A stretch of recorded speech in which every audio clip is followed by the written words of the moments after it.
خلينا نرجع مرة تانية على قناة الكوميكس ونتكلم في الفيديو ده حوالين قصة فعلا أسطورية من الكوميكس خاصة بدي سي. القصة دي هي قصة تاور اوف بابل، وبصراحة كده القصة دي كتبها الكاتب مارك ويد، وبرضه في ناس كتير بتعتبرها أكتر قصة مميزة لشخصية باتمان، مع إنها أصلا هي قصة خاصة بجاستس ليج. الموضوع غريب فعلا، بس واحنا ماشيين في الكلام هتفهم ليه كده.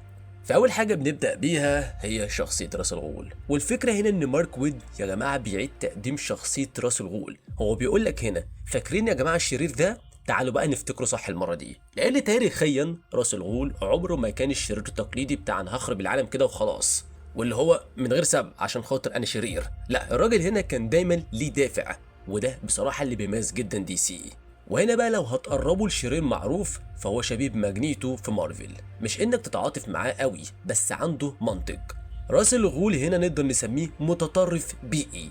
الراجل شايف ان البني ادمين بقوا وباء على الكوكب، وده جاي طبعا علشان خاطر هو عاش مئات السنين بسبب الحفرة بتاعت لازورز، وشاف البشر وهم بيخربوا في الدنيا وبيحاربوا وبيدمروا كمان الطبيعة وبيكرروا نفس الغلطات. فبالنسبة لي الحل الوحيد انك تقلل عدد البشر بشكل ضخم وتسيب شوية يعيشوا، نقدر نقول كده اعادة ضبط للكوكب. وعلشان خاطر ابسط عليك اكتر، شبيه باللي كان بيعمله سانوس في عالم الام سي يو.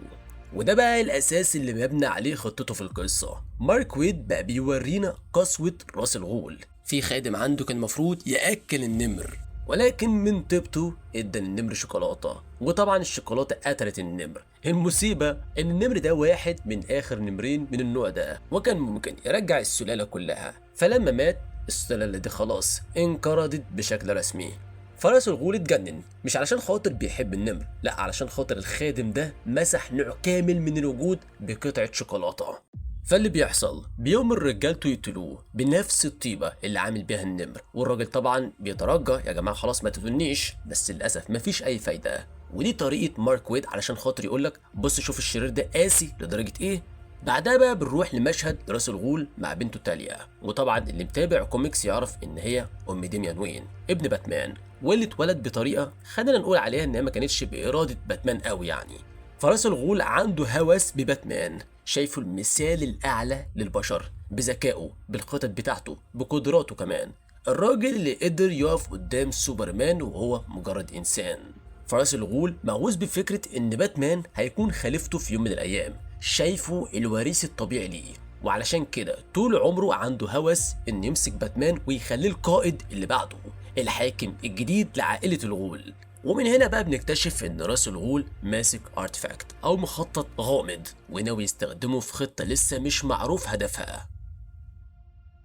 علشان بعد كده بنروح لمدينة جوثام. باتمان واقف بيزور قبور أهله، وهناك بيكتشف إن توابيت توماس وين ومارسا وين اتسرقت، ودي كارثة بالنسبة لبروس وين، لأن لو في نقطة ضعف حقيقية لباتمان فهي أهله. أي حد عاوز يكسر نفسية باتمان بيلعب على وتر والديه، سواء بقى بتدنيس القبور بتاعتهم أو بخيالات وهلاوس. مش معنى كده إن باتمان بيتغلب بسهولة، بس دي أسهل نقطة تخليه فعلا يتهز.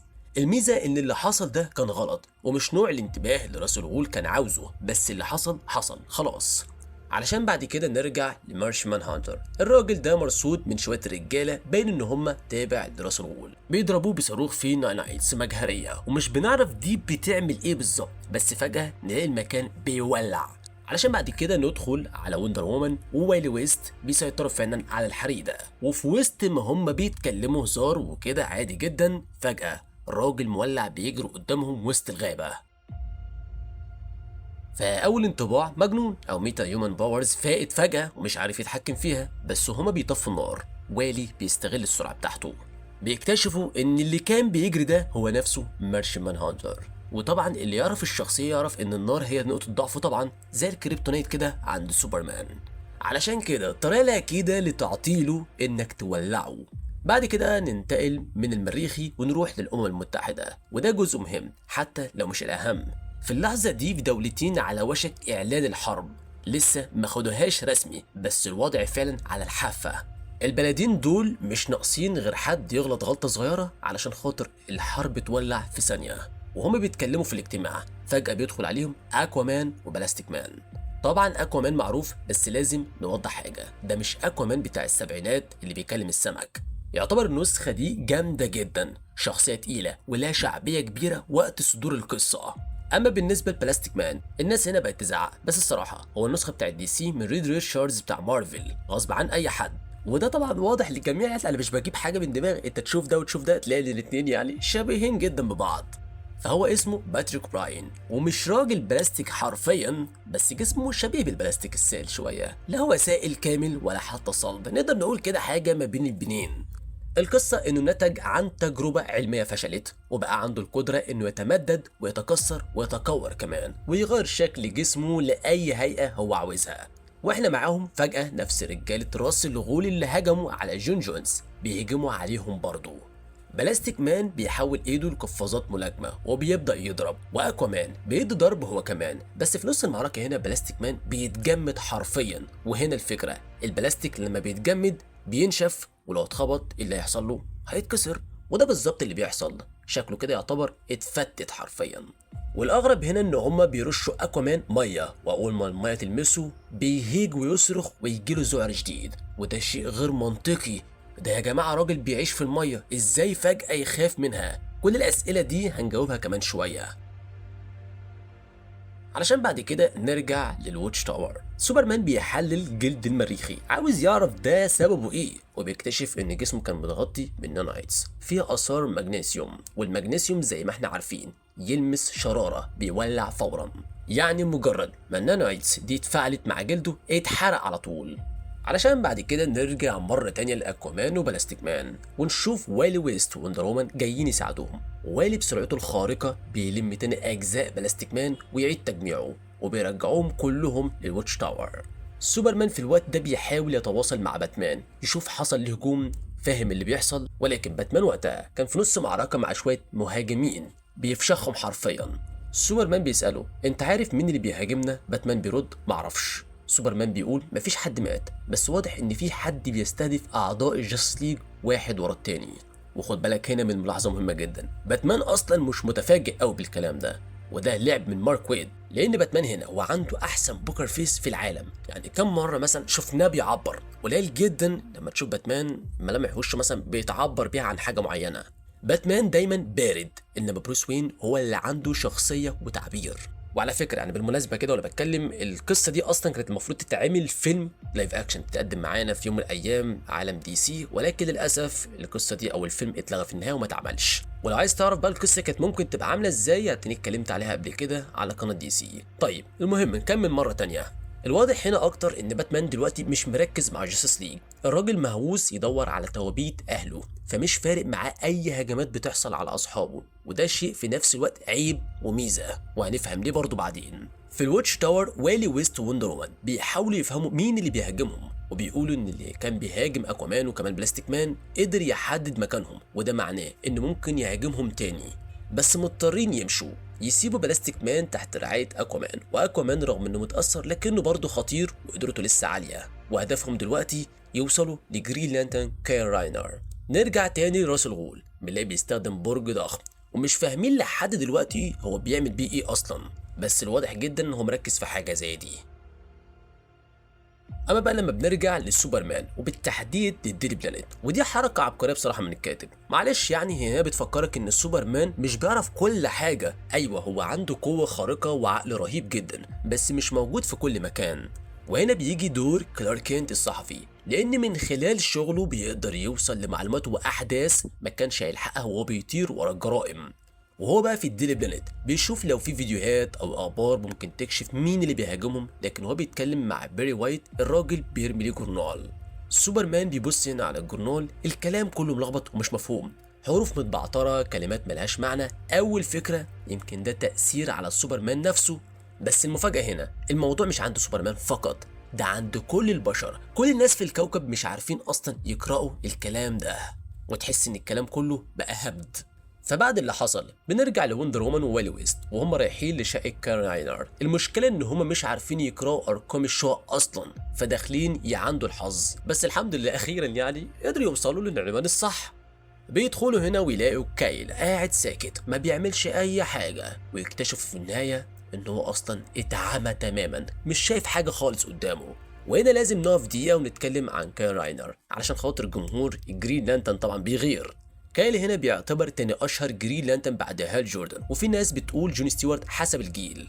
ظهر بعد أحداث إيميرالد توايلايت سنة 1993 وقت ما دي سي قالت هال جوردن ما بقاش بيبيع، نحتاج بقى جرين لانترن جديد. وفعلا بعد موت سوبرمان حصل دمار كبير وهال جوردن اتجنن وبقى بارالاكس هجم على الكوكب كله تقريبا، والحالة الأخيرة اللي كانت موجودة أو فاضلة راحت لكايل راينر، ولأنه فنان فنشأته هنا بالخاتم كانت مجنونة جدا. يعني من الآخر كده مش مثلا شواكيش أو كابلات زي هال، لا ده بيطلع حرفيا معدات وخيال علمي وحاجات ما أقولكش، ما هو رسام في الأول في الآخر، فبالخيال بتاعه يقدر يتوقع أو يصنع أي حاجة. فخيال القراء طار من الفرحة، وده الوقت اللي القصة دي كانت فيه وقت كايل راينر هو اللانترن الأساسي. علشان بعد كده ندخل على إصدار رقم 2. العدد بيعيد تلخيص اللي حصل، العالم واقع، الناس مش عارفة تقرأ، والفوضى مالية الدنيا. باتمان في الوقت ده متتبع أثر توبيت أهله لحد ما بيوصل لمكان راس الغول. اللطيف هنا إن باتمان شبه مش فاهم الدنيا بره فيها إيه، مركز تركيز أعمى على إنقاذ جثث أهله، لدرجة إنه ما يعرفش إن العالم بقى فوضى حرفيا. أول ما بيدخل على راس الغول بيوريه مصيبة توبيت أبو أم باتمان فوق حفرة لازورز ومهدد يرميهم فيها. فالحفرة دي على حسب الكاتب بتعيد الناس للحياة، بس دايما بيطلعوا منها بمس من الجنون، ساعات جنون بسيط، ساعات جنون طويل العمر حسب القصة نفسها. فالنية هنا بتاعت راس الغول إنه يرجع توماس وين وكمان مارسا وين للحياة، وده شيء هنفهم ليه خطير جدا على باتمان بعد دقيقة لما نرجع ليه.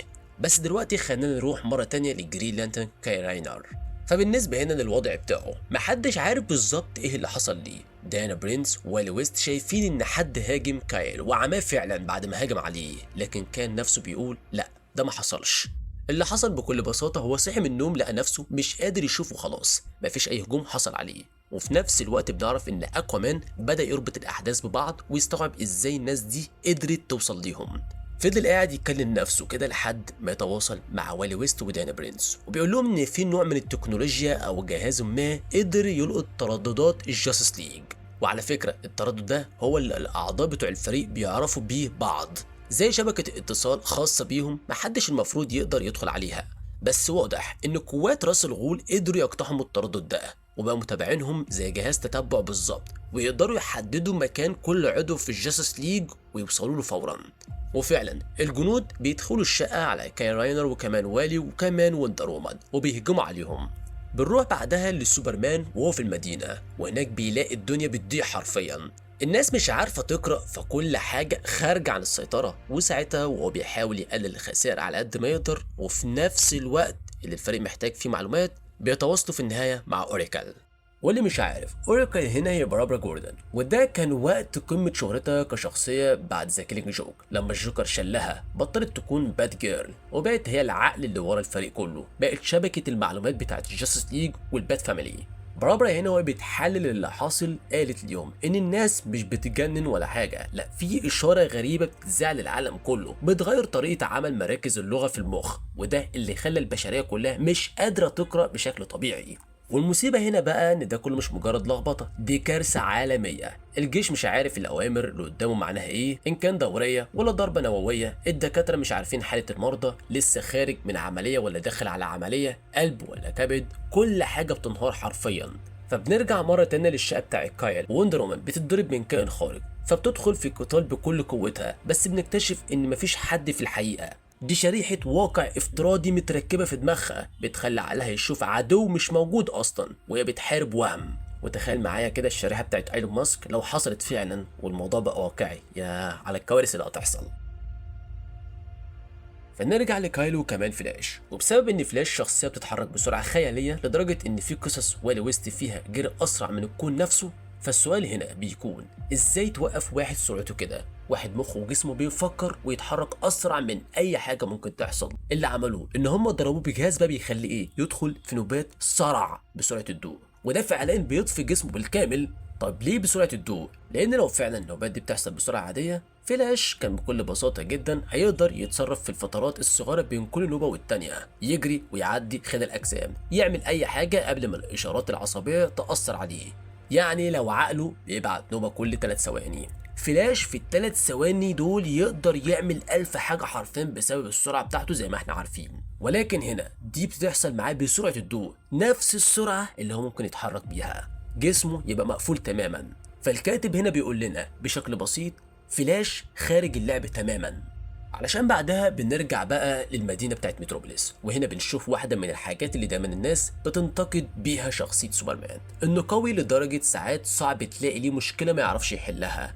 المدينة كلها واقعين في كارثة، الناس مش عارفة تقرأ، اللغة كلها متلخبطة. سوبرمان بيمسك جهاز كان تابع لبرينياك، وبرينياك أصلا كان بيجمع مدن من عوالم مختلفة ويحطها في زجاجة كده صغيرة.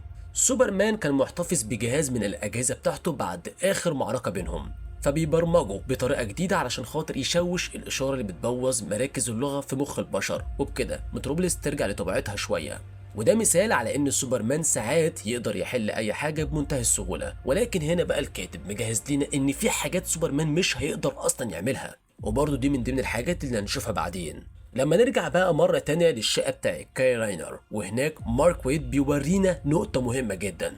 رغم قوه خاتم الجرين لانترن وانه يقدر يصنع اي حاجه، الموضوع كله بيروح في الارض لو كايل بقى اعمى، لأنه كفنان محتاج يشوف اللي بيعمله، ومحتاج يشوف هدفه، يوجه ضرباته، يعرف هو بيهجم على ايه. دلوقتي لما هو مش شايف، الختم نفسه مش هيفيده اصلا. فكايل هنا في صراع كبير، جزء منه عاوز يهزم تالي الغول والناس اللي هاجموهم وشلوه ووندر وومن والي ويست، والجزء التاني خايف وهو بيهجم بالغشومية يعور اصحابه. فهو بيحاول يعتمد على الصوت علشان خاطر يحدد اماكن اللي ماشيين حواليه، لكن برضه في الاخر ده يعتبر مش كفايه بالنسبه له. حتى بقى مع كل ده كاي راينر لسه مش قادر يهزم الناس اللي قدامه. وبنرجع تاني لبروس وين اللي راس الغول بيقول له ان لو رمى توابيت توماس وين ومارسا وين في حفره لازورز هيقوموا تاني للحياه. وهنا بقى اللحظه التقيله قوي على بروس وين، دي اول مره يشوف احتمال ان اهله يرجعوا فعلا، وده بيعمل عنده صراع داخلي رهيب جدا. لو قالوا رجعوا يبقى هو بيحارب ليه؟ كل هدف حياته كان مبني على موتهم، لو رجعوا الهدف ده فعلا هينهار. بس في نفس الوقت ده حلم حياته انه يشوفهم مرة تانية بقوا احياء، وبرضه بيستوعب ان رجوعهم بالطريقة دي اهانة لذكراهم، لانهم عمرهم ما كانوا هيقبلوا كده. كانوا دايما مؤمنين ان في حاجات بتحصل غصب عنك ومفيش غير انك تتقبلها وتكمل. فبروس وين بيرفض عرض راس الغول، مش بس كده بيهجم عليه وبيقول له انه بوظ العالم كله ونشر الفوضى في كل مكان. راس الغول بيطلع له قطعه كريبتونيت احمر، وده شيء خطير جدا لان الكريبتونيت الاحمر بيعمل طفرات عشوائيه في جسم مين؟ سوبرمان، وكمان ولا ليها قواعد والتتبعات بتاعتها غير متوقعه، مش زي الاخضر اللي بيضعفه وبيقتله لو فضل متعرض له. وده بالفعل بيفتح السؤال، جاب الكريبتونيت الاحمر ده منين وازاي يعرف تاثيره؟ بعد كده بنرجع لشقة كاي راينر، وتاليا الغول والجنود بتوعها بيبتدوا ينسحبوا، ولكن فجأة هنا مارشن مان هانتر بيظهر، واللي كان المفروض اصلا انه يتحرق وتشوه في الاول بيطلع لابس بدلة خاصة بتعكس تأثير النانو تكنولوجي اللي كان بيولع فيه، وبيبدأ فعلا يقاتلهم، واكوامان كمان بيدخل المعركة. وخد بالك هنا من حاجة مهمة، تاليا الغول طول عمرها مختلفة مع ابوها ومش مؤمنة بالمعتقدات بتاعته، بس في الاخر دايما بترجع وتقف معاه، وده بيبان هنا تاني. وبعدين بقى اللحظة اللي الناس كلها بتفتكرها من قصة تاور اوف بابل بتحصل، سوبرمان بيظهر ويبدأ يقاتل جنود تاليا الغول، وبروس وين يحاول يكلمه امشي فورا ما تقفش عندك. ولكن قبل ما سوبرمان بيهرب، تاليا الغول بتطلع الكريبتونيت الاحمر وتعرضه فعلا لسوبرمان، وتبدا الطفرات العشوائيه تضرب جسمه. جلده بيبقى شبه شفاف، الاشعاع الشمسي بيضرب جسمه مباشره، وواضح انه الوضع كارثي. وفي اللحظات الاخيره باتمان بيصارحه امشي دلوقتي قبل ما تفقد السيطره، ويكشف له الحقيقه الاكبر، كل الفخاخ، كل الاجهزه، كل الخطط اللي عطلت اعضاء جاستس ليج، كل ده اصلا تصميم باتمان، هو السبب اللي خلاهم كلهم يتشلوا.